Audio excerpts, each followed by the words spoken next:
Hey, what's up guys? Willon here coming to you with an NBA off-season roundup video.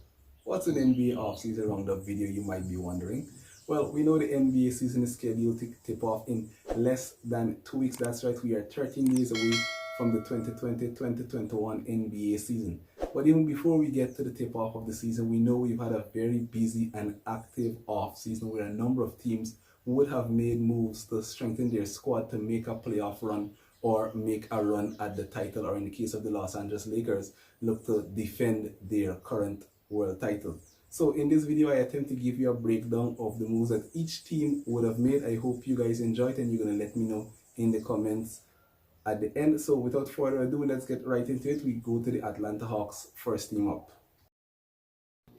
Alright guys, so as you know, there are 30 teams in the NBA and each team would have made a number of different moves. So to keep the video as short as possible, I'm going to only focus on the key player moves, or the moves that I believe are key to the team's success moving forward. So as we kick things off with the Atlanta Hawks, we see that they had the 6th overall pick in the draft, in which they used on Onyeka Okongwu. The Hawks were also able to acquire key veteran players such as Danilo Gallinari and Rajon Rondo, and they managed to snatch Bogdanovic away from the Kings. You know, the Kings wanted to resign Bogdanovic, and the Bucks were also interested in Bogdanovic, but the Hawks were able to make him a deal. And the Hawks also acquired Clint Capella in the middle of last season, so the Hawks have really put together a nice group of veteran players here to support their young core. So I'm excited to see what they're going to look like as the season begins. As we come over to Boston, we see they had the 14th and 26th pick, but the key move for the Celtics would have been that they have managed to acquire Tristan Thompson, who was with the Cleveland Cavaliers. Celtics for quite some time were lacking a big man's presence and a physical presence down low and a very good rebounder, and I believe they have all of those things in Tristan Thompson. They were also able to get Jeff Teague, who I suppose is going to be a backup to Kemba Walker, but more notably for the Celtics as well was Gordon Hayward, who chose to opt out of his contract. Gordon Hayward, we know, signed a multi-year deal for over $100 million a couple of years ago, but it has been a tough time for him in Boston since he has been unable to be on the court consistently due to injuries. But we wish him well as he moves on to Charlotte, and I do hope he is able to be healthy there so that he can return to that all-star form that we know he is capable of producing. The Nets had a relatively quiet offseason. We know they had an offseason splash last year when they were able to acquire both Kyrie Irving and Kevin Durant. So the Nets have been relatively quiet this offseason despite acquiring Landry Shamet and Bruce Bowen. We also know the Nets are supposedly in trade rumors over acquiring James Harden. James Harden is reportedly interested in going to the Brooklyn Nets, but as it is, it's just rumors at the moment, so let's keep our ears peeled to see if anything will develop off of that. We move on to the Charlotte. Charlotte used their 3rd overall pick to acquire the much-hyped LaMelo Ball, younger brother of Lonzo Ball. So let's see what LaMelo will be able to do in Charlotte. And as was previously mentioned, Gordon Hayward opted out of his final year with the Boston Celtics to come and sign with the Charlotte Hornets. So let's see what Hayward will be able to do for Hornets, and of course we do wish that he stays healthy. Nothing major going on with the Bulls other than their 4th overall pick in Patrick Williams. Let's see if he has the talent to be able to help Chicago turn things around and steer them in the right direction. We know they have a number of young players, but it just hasn't seemed to be working out for them. So as was mentioned before, the Cavs lost Tristan Thompson to the Boston Celtics. However, they were able to trade for JaVale McGee, a trade that I don't really understand considering the amount of big men that Cavs still have in Andre Drummond, Kevin Love, and Larry Nance Jr. But we'll see what they look like as the new season progresses, and they would have used their 5th overall draft pick to draft Isaac Okoro. So let's see what the Cavs are going to look like in the upcoming season. As we move on to the Dallas Mavericks, who made a very good acquisition in trading for Josh Richardson. I think Josh Richardson and James Johnson are going to bring a lot of defensive presence to the Mavericks. The Mavericks are a very talented offensive team, had one of the best offenses in the NBA last season, but they were very poor on defense, had one of the worst defenses in the league. But these are two very talented defensive players that they have added, and Josh Richardson is also capable of getting off his own shot occasionally, and he's well capable of knocking down the three ball. So I believe that would be a good compliment to Luka. So let's see what the Mavs have in store for us in the upcoming season. They have, however, lost Seth Curry, who used to be a key role player for them. So let's see what they're going to look like. We now come to the Denver Nuggets, who had a relatively quiet offseason in terms of acquisitions, other than their draft picks. But we see they would have lost a number of key role players in Jeremy Grant, Mason Plumlee, and Torrey Craig, each of which would have played significant minutes for the Nuggets in the previous season and played key roles for them during their playoff run. So let's see how the Nuggets will adjust to losing these guys.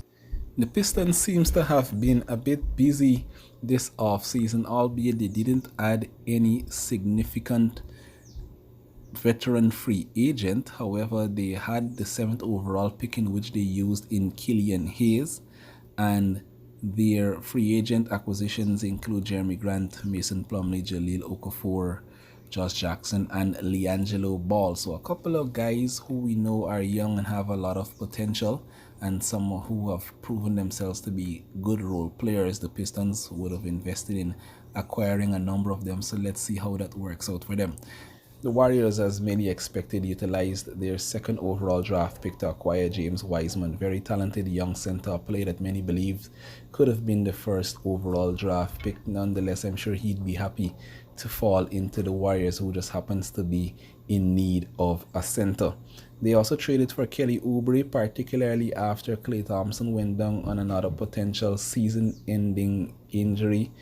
Klay, of course, missed the entire season last year, and it seems as though he's going to miss a significant amount of time, if not all of the season this year. We do hope he has a speedy and safe recovery.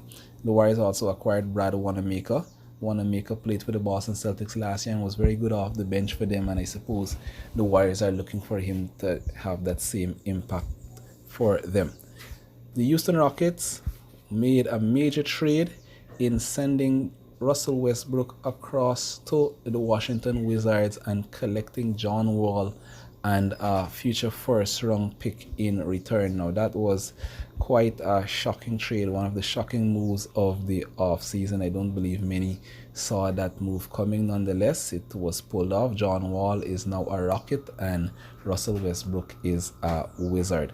The Rockets were also busy in acquiring Christian Wood, a very young big man with a lot of potential, and they also took DeMarcus Cousins off of the free agent market. So let's see what the Rockets are going to look like in the upcoming season. Of course, James Harden reportedly wants a trade. He wants to go to the Brooklyn Nets or even the Philadelphia 76ers. So let's see if Rockets will trade him or they will just hold on to him and try convince him to make another push for the playoffs and, of course, an NBA Finals berth that has been slipping them for a number of years. The Indiana Pacers had one of the quietest off-season. Only one player reportedly added, which would have been their 54th overall draft pick of Cassius Stanley. So the Pacers keeping things as is essentially. So let's see what they look like in the upcoming season. We now come to the Los Angeles Clippers. Clippers had a big splash last season when they acquired Kawhi and PG, so you didn't expect them to do much this season. However, they still went after Serge Ibaka, particularly after they lost out on Montreal's Harrell, who decided to go over to the other team in Los Angeles. So the Clippers, other than Ibaka, very quiet acquisitions and players that they have reportedly lost. Now we come to the Lakers, who have been very busy this offseason. We know the Lakers are our defending NBA champions, right? And they immediately got on the way in looking to build a title defense team. We see they acquired Montrezl Harrell from the Clippers. They got veteran Wesley Matthews, we know, a very good 3-and-D player. They got Marc Gasol, very good center from the Toronto Raptors. They re-signed Markieff Morris, and they also acquired Dennis Schroeder, not a very good veteran of the bench, and he's capable of being a starting point guard, so he could be a decent replacement for Rondo, who they would have lost. Of course, Rondo is a different kind of player altogether, but Schroeder also has a lot of talent. So the Lakers seem to have been very busy in their title defense. However, in all of the additions that they've made, they lost a number of players as well, such as Danny Green, JaVale McGee, Rondo, as was mentioned, Avery Bradley, Dwight Howard, J.R. Smith, Dion Waiters, and they would have waived Quinn Cook. So the Lakers almost have a totally different team. Of course, we know LeBron would have signed a 2-year extension and Anthony Davis would have signed a brand new 5-year deal. So the core remains the same, but a lot of the supporting cast are different this year for the Lakers. So the Grizzlies had a very quiet offseason besides their draft picks. They had the last pick in the first round, who they used to acquire Desmond Bane. And then we see they acquired Mario Hezonja via trade from Portland. Hezonja is a very talented shooter, but the rest of his game seems to be below par, which often has him moving around from team to team. Hopefully he can find some consistency with the Memphis Grizzlies and provide some much needed shooting to support Ja Morant and the rest of the cast there. As we come to the Miami Heat only acquired Maurice Harkless and Avery Bradley to go with their 20th overall pick, and we see that the Heat lost Jay Crowder and Derrick Jones Jr. We come to the Milwaukee Bucks. Most notable addition to the Milwaukee Bucks will of course be veteran point guard Jrue Holiday. Jrue Holiday would certainly be an improvement or an upgrade to Eric Bledsoe for the Milwaukee Bucks. So the Bucks, disappointingly went down to the Heat in the Eastern Conference semifinals last season after being the best team in the NBA 2 seasons in a row. So the Bucks would have made moves to acquire more help for Giannis and his cast. So let's see how it works out for them. We come to the Minnesota Timberwolves, who acquired Anthony Edwards with the first pick of the 2020 draft. The Timberwolves also were involved in a trade to get back Ricky Rubio, who we know started his career with the Minnesota Timberwolves. We also know during the season last year, the Timberwolves added D'Angelo Russell to pair with their star center, Karl Anthony Towns. So with the addition of Ricky Rubio and number 1 overall pick Anthony Edwards, we should be looking forward to see what the new look Timberwolves will have to offer us this season. As we pass by the New Orleans Pelicans, we know the Pelicans acquired Eric Bledsoe from the Milwaukee Bucks and Steven Adams from the OKC Thunder. This is one of the names one of the moves I only knew about as I was preparing to do this video. Steven Adams leaving the Thunder, heading across to the New Orleans Pelicans. And they would have acquired Eric Bledsoe, but they have lost Jrue Holiday. But we know the Pelicans have a nice young core. We expect to see much more from Zion Williamson this season, and Brandon Ingram had somewhat of a breakout season last year, so we look forward to seeing him build upon that. And we know that they have Lonzo Ball as well, who started off the season very well last year, but he kind of fizzled out. But the Pelicans should be exciting to watch for this season and upcoming season with these young stars that are now beginning to blossom in the NBA. Alright, one might think it's another disappointing off-season for the New York Knicks. They drafted Obi Toppin. Toppin, a very exciting player. Lots of persons were excited to see him in the NBA. He's been drafted 8th overall by the Knicks, so let's see what Toppin will be able to bring. But other than that, the Knicks have had a couple of good role players such as Alec Burks, Austin Rivers, Nerlens Noel, etc., but no notable free agent signings for the Knicks yet again. The Thunder seems to be in full rebuild mode, with shipping out a number of players including Chris Paul and Dennis Schroeder and Danilo Gallinari, who were all key players in their playoff run last year. No one really had the Thunder on their radar to make the playoffs last year, but they not only made the playoffs, but they took the Rockets to a full 7 games right down to the final minute and the final shot. So was surprising to see the Thunder clean house, but they decided to go into a rebuild mode. So the only key acquisition for the Thunder would have been Al Horford via trade, and who knows if he's going to spend the season with the Thunder or what role he will play, since they are in this kind of rebuild mode. Up next, we got the Orlando Magic. Fairly quiet off-season additions for the Orlando Magic. Only two players in Cole Anthony, their 15th overall draft pick, and Dwayne Bacon, a free agent signing from the Charlotte Hornets, and they've lost the J. Augustine and a couple of other guys through free agency. So we go right over to Philly. Philly would have made a number of moves during the season, but they haven't exactly added any really notable free agents, albeit they have some good role players in Danny Green, Seth Curry, and they've acquired Dwight Howard as well from the Los Angeles Lakers. So the Philadelphia 76ers have added two reigning world champion veterans in Danny Green and Dwight Howard. So let's see what presence they will bring to bolster their core of Ben Simmons and Joel Embiid. The Phoenix Suns were very unfortunate to miss out on making the playoffs this last season after they had a very, very impressive 8-0 record in the bubble. But we see they're already on the playoff push immediately with the preseason acquisition of Chris Paul as well as Jay Crowder and Etwan Moore. So look for the Phoenix Suns to start the season off impressively. You know, they've added Chris Paul, veteran, very good point guard, to go with their young stars in Devin Booker and DeAndre Ayton.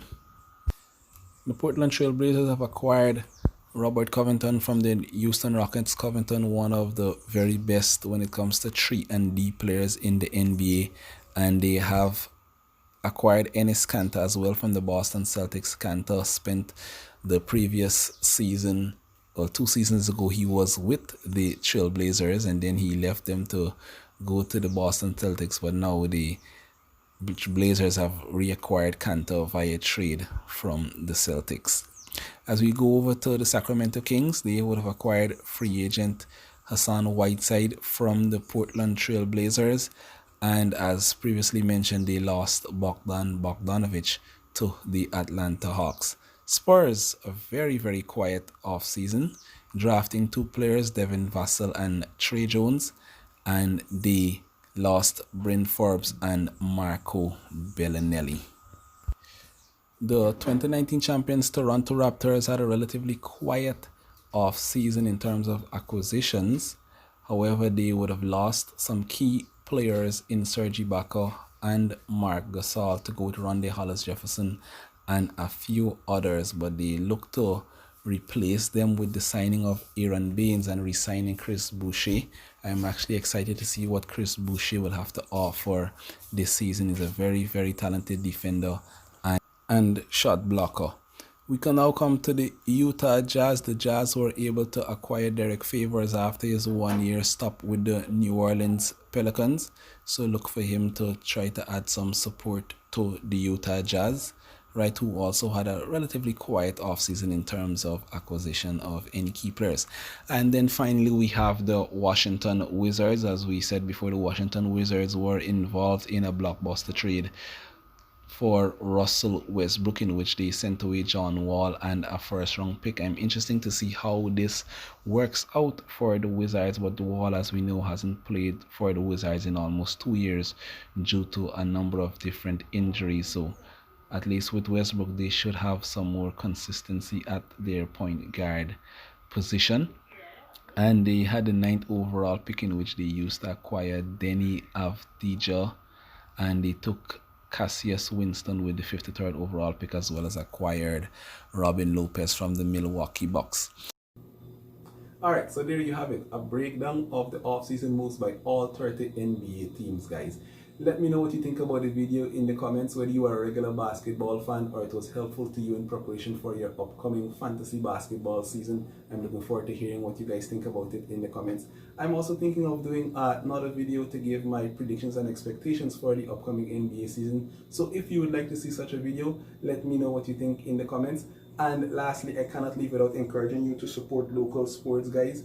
We know COVID-19 is going on and we're still in the middle of this pandemic, but whenever you have the chance, go out and support local sports, and I'm sure you're going to enjoy it. Thank you so much for tuning in. See you guys next time. Finney-Smith to inbound. Back to Doncic. Doncic pulls up, three-pointer. Bang! Bang! It's good! Doncic wins the game at the buzzer!